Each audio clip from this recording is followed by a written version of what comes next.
Well, I became friends with a metal artist that I saw downtown. He had a little workshop by the pizza place. I think it's still there.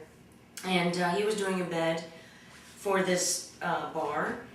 And I fell in love with his work. I just thought it was absolutely amazing. And I said, that's what I want to do. I want to do something with metal, but fashion. And so I became friends with him, and I worked at his shop during the day. And then he said to me, he says, I am not making handbags. And so he showed me the equipment and made sure I was safe, and at night I was free to do what I wanted to. But were you in fashion before that? Did the bag idea come out of it? Well, I started with handbags before I even met. His name is Jason. And so I was already wanting to do a handbag line. And it just occurred to me with working in his workshop that it really inspired me. And his work inspired me. And I thought, wow, I want to combine the two.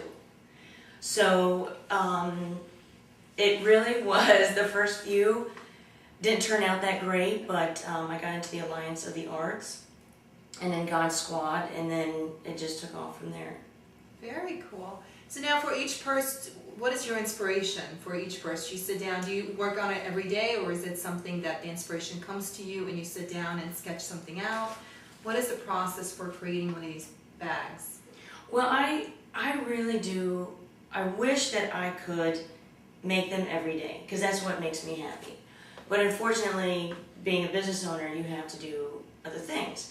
But I do a lot of research. I go into a lot of different shops. People think I'm shopping for myself, but I'm not. I'm shopping for the handbags. And if I come across something, I may not know at that particular time what I want to do with it, but I buy it, I put it in my inventory, and then, you know, I'm putting a handbag together and go, wow, I bought something, you know, a few weeks ago, a few months ago, and it just works out perfectly.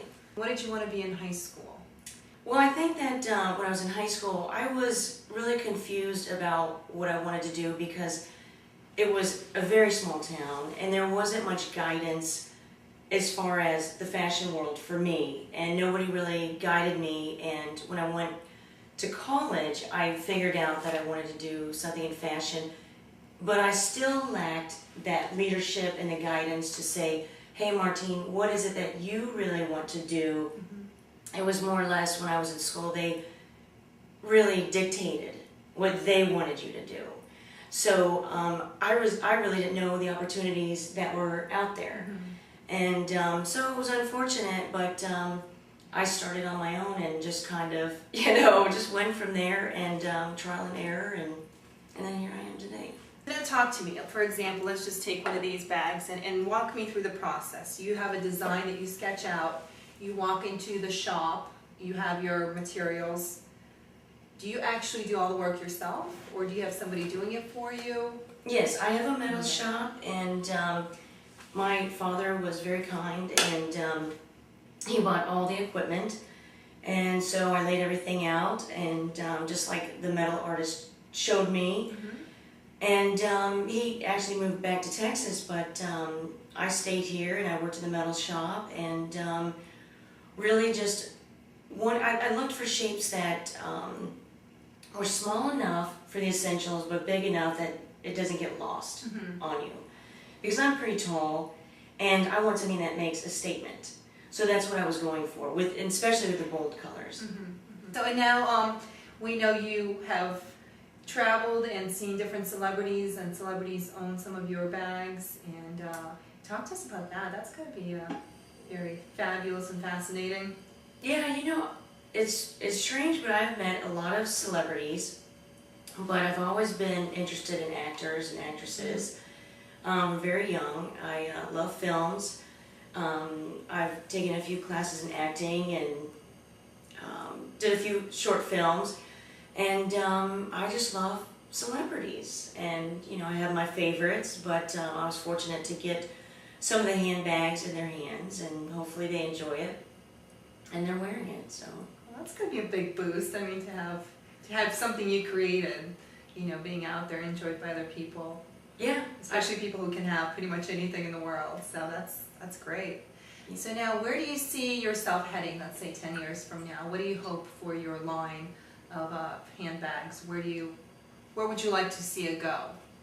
Well, I would like to see these handbags get into some of the bigger boutiques, and I want to get into some of the art galleries, because a lot of people have come to me and they said, well, it's really art. Some women I know won't even carry them because they want to preserve them. But I want to get into more stores, I want to do some more traveling, and I really want to expand the line. And so now the other thing we noticed is the beautiful jewelry you're wearing today.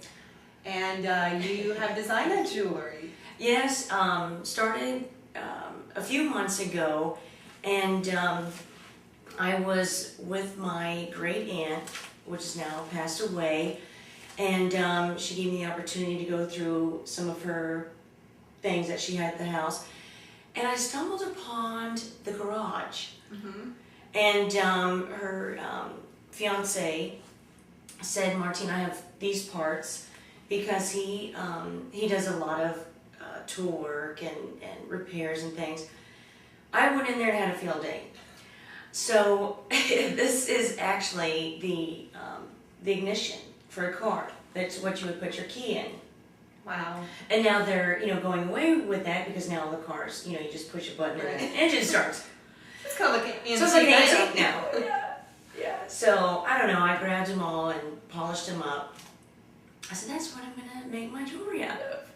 So I do other jewelry and other things, but I just thought this was so neat, I couldn't pass it up. You can find me at the Shell Factory, and the website is www.hotbags.org. Fantastic. Thank you. Thank you. Thank you.